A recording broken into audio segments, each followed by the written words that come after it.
बहुत लोगों को लौकी खाना उतना पसंद नहीं आता है, स्पेशली बच्चों को। तो आज मैं आपको लौकी की इतनी ज़बरदस्त रेसिपी बताऊंगी जिसे देखते ही आपके मुंह में पानी आ जाएगा। और जिसने कभी लौकी नहीं भी खाई है वो भी इसे मांग मांग कर खाएगा। हेलो दोस्तों, मैं रश्मि और आपका स्वागत है रे किचन में। तो चलिए बनाना शुरू करते हैं। मैंने यहाँ पे 1 किलो लौकी ली है। इसे दूधी भी कहते हैं। सबसे इम्पोर्टेंट बात, हरी भरी और ताज़ी यानी कि फ्रेश लौकी लेनी है। बिल्कुल इस तरह की लौकी को मैंने ऑलरेडी अच्छे से धो के ले लिया है। तो सबसे पहले हम इसके एजेस जो है इसे कट कर लेते हैं और फिर हम पिलर की सहायता से इसके छिलके उतार लेंगे। आप चाहो तो छुरी का भी इस्तेमाल कर सकते हैं इसके छिलके उतारने में, बट उससे बहुत ज़्यादा वेस्टेज होता है। लौकी जो है ज़्यादा कच्ची या फिर ज़्यादा पकी हुई नहीं होनी चाहिए। बारिश का मौसम है तो लौकी आजकल मार्केट में फ्रेश ही आ रही है। देखिए कितनी ताज़ी और हरी भरी लौकी है। अब हम इसके 2 हिस्से कर लेते हैं। अब हम इसके इस तरह के लंबे लंबे पीसेस कट कर लेंगे। इसके अंदर जो ये बीच वाला हिस्सा है ये हमें नहीं चाहिए, तो हम करेंगे इसे हम इस तरह से छुरी से कट करके अलग कर लेंगे। इन हिस्सों को आप फेंके नहीं, आप इसका इस्तेमाल सांभर बनाने में या फिर सब्जी बनाने के लिए कर सकते हैं। साथ ही में हमने जो छिलके उतार के रखे हैं इसे भी आप फेंके नहीं। मैंने इससे भी बहुत ही बढ़िया रेसिपी बनाई है। अगर आप लोगों ने नहीं देखी है तो इसका जो लिंक है मैं आपको नीचे डिस्क्रिप्शन बॉक्स में दे दूंगी। तो चलिए इसके हम लच्छे निकाल लेते हैं। इसके लिए मैंने यहाँ पे इस तरह का ग्रेटर लिया है। यहाँ पे आपको एक बात का ध्यान देना है, जब आपको इस बर्फ़ी को बनाना है तभी आप इसे कद्दूकस करके यानी कि इसके लच्छे निकाल के ले लें, कि लौकी जो है बहुत जल्दी काली पड़ जाती है। तो देखिए कितना फ्रेश लग रहा है ना, बिल्कुल हरा हरा। लौकी जो है बहुत जल्दी पानी छोड़ने लगती है। देखिए इसमें से पानी निकल रहा है। तो इसके लिए अब हम करेंगे कि मैंने यहाँ पे एक बाउल लिया है और इस तरह की छलनी ली है। इसके ऊपर इस तरह का कोई भी एक कॉटन का मसलिन क्लॉथ रखेंगे और ये जो सारी लौकी है जिसे हमने कद्दूकस करके रखा है इसे इसमें डाल देते हैं और फिर हम इसे अच्छे से स्क्वीज़ करते हुए इसका जो सारा पानी है उसे निकाल देंगे। यानी कि इसका पानी जो है इसे अच्छे से हमें निचोड़ कर निकाल देना है। तो जितना हो सके उतना आप इसे अच्छे से निचोड़ें और सारा पानी अलग कर दें। ये जो पानी है इससे भी आप फेंके नहीं, बहुत ही हेल्दी वाटर है। आप चाहो तो एज इट इज़ इसे पी सकते हैं या फिर दाल बनाने में या फिर सब्ज़ी बनाने में इस पानी का इस्तेमाल कर सकते हैं। तो ये देखिए इसे खोल देती हूँ मैं। देखिए लच्छे कितने अच्छे से बने हुए हैं और इसमें बिल्कुल भी पानी नहीं है, यानी कि ये अच्छे से ड्राई हो गए हैं। मैंने यहाँ पे एक पैन लिया है। तो सबसे पहले हम इसमें 2 बड़े चम्मच घी डालेंगे। घी से इसे शाइन भी मिलेगी, साथ ही में टेस्ट भी बढ़ेगा। तो आप यहाँ पे तेल का इस्तेमाल ना करें, यहाँ पे आप घी का ही इस्तेमाल करें।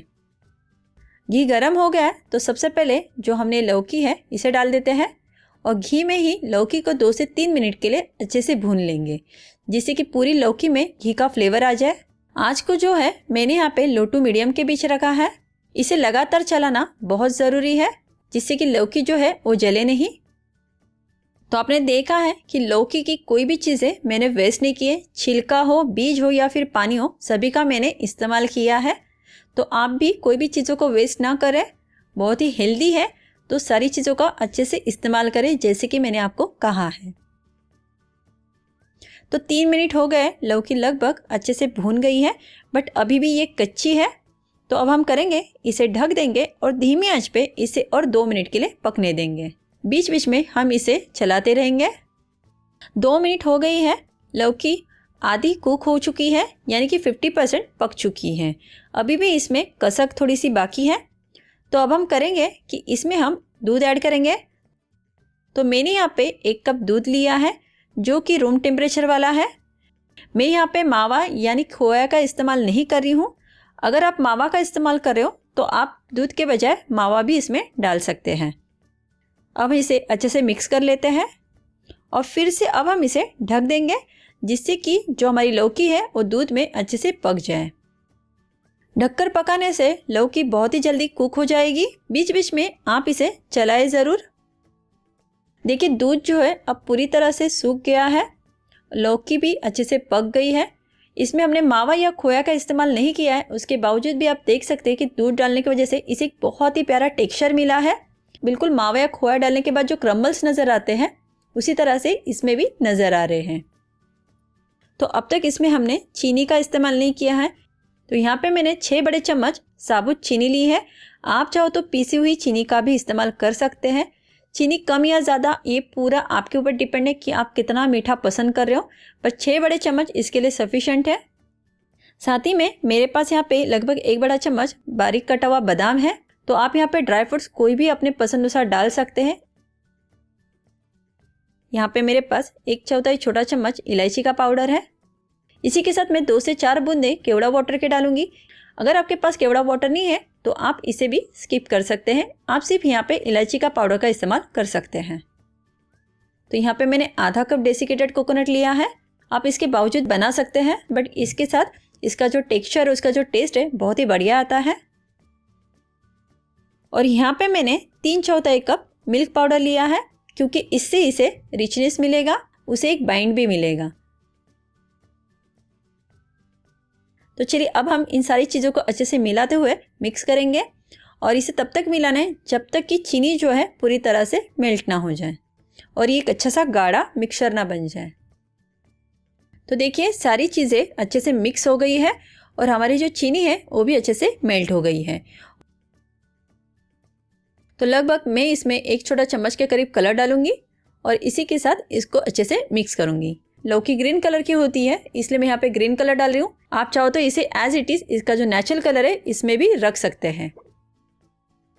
अब हमें इसे तब तक अच्छे से चलाना है जब तक कि ये पैन को छोड़ने ना लगे और एक डो की तरह ना बन जाए, यानी कि इसके अंदर जो भी सारी चीज़ें हैं वो अच्छे से मिक्स होनी चाहिए और मिक्सचर जो है पूरी तरह से ड्राई होना चाहिए।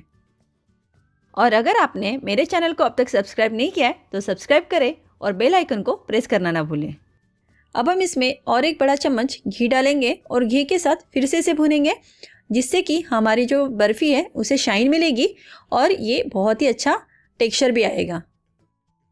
देखिए विदिन 2 से 3 मिनट के अंदर ये अच्छे से डो की तरह बनने लगा है और पैन को छोड़ने लगा है। आप देख सकते हैं कितनी आसानी से इस तरह से फोल्ड हो रहा है, यानी कि लौकी जो है परफेक्टली पक चुकी है, सारी चीज़ें अच्छे से मिल गई हैं। तो अब हम गैस को ऑफ कर देते हैं। तो इसे सेट करने के लिए मैंने इस तरह का मिठाई वाला ट्रे लिया है। तो अगर आपके पास इस तरह का ट्रे नहीं है तो आप नॉर्मली इसे किसी थाली में या फिर डिब्बे में भी सेट कर सकते हैं। तो सबसे पहले हम ट्रे को जो है घी से ग्रीस कर लेंगे, जिससे कि इसे डीमोल्ड करना आसान हो जाए। अब हमारा जो ये पूरा मिक्सचर रेडी है, इसे हम गर्मा गर्म इसमें डाल देते हैं और चम्मच की सहायता से इसे इवनली स्प्रेड कर लेते हैं। तो इसकी एकदम मोटी परत हमें नहीं बनानी है, इसे हम थोड़ा मीडियम साइज़ का रखेंगे। तो ये देखिए इसे मैंने अच्छे से फैला दिया है और ऊपर से भी इवनली सेट कर दिया है। अब ये काफ़ी गर्म है, तो इसे आधे घंटे के लिए किचन काउंटर पे ऐसे ही छोड़ देंगे, जिससे कि ये थोड़ा सा नॉर्मल हो जाए। आधा घंटा हो गया है, अभी भी ये हल्का वार्म है। मेरे पास यहाँ पे चांदी का वर्क है, अगर आपके पास ओरिजिनल वर्क है तभी आप इसका इस्तेमाल करें, और अगर आपके पास चांदी का वर्क नहीं है तो नॉर्मली आप इसे डेसिकेटेड कोकोनट से या फिर ड्राई फ्रूट से भी गार्निश कर सकते हैं। और अगर आपके पास वो भी सारी चीज़ें नहीं है तो सिंपली आप इसे प्लेन में भी रख सकते हैं। तो अब हम इसे 2 घंटे के लिए फ्रिज में सेट होने के लिए रख देंगे, जिससे कि ये अच्छे से जम जाए और उसके बाद हम इसके पीसेस कट कर लेंगे। देखिए मिठाई अब अच्छे से सेट हो गई है, यानी कि अच्छे से जम गई है। तो चलिए अब हम इसके पीसेस कट कर लेते हैं। आप अपने मनपसंद अनुसार इसके पीसेस छोटे या बड़े रख सकते हैं। मैं इन्हें मीडियम साइज में कट करके ले रही हूँ। तो अभी बहुत सारे फेस्टिवल लाइन से आ रहे हैं, तो उसका फ़ायदा उठाएं और इस तरह से बर्फ़ी बनाएं। वाह! अगर आपको मेरी ये रेसिपी इंटरेस्टिंग लगी है तो मुझे लाइक और सब्सक्राइब करके सपोर्ट ज़रूर करें और अपने दोस्तों में इस रेसिपी को शेयर करना ना भूलें।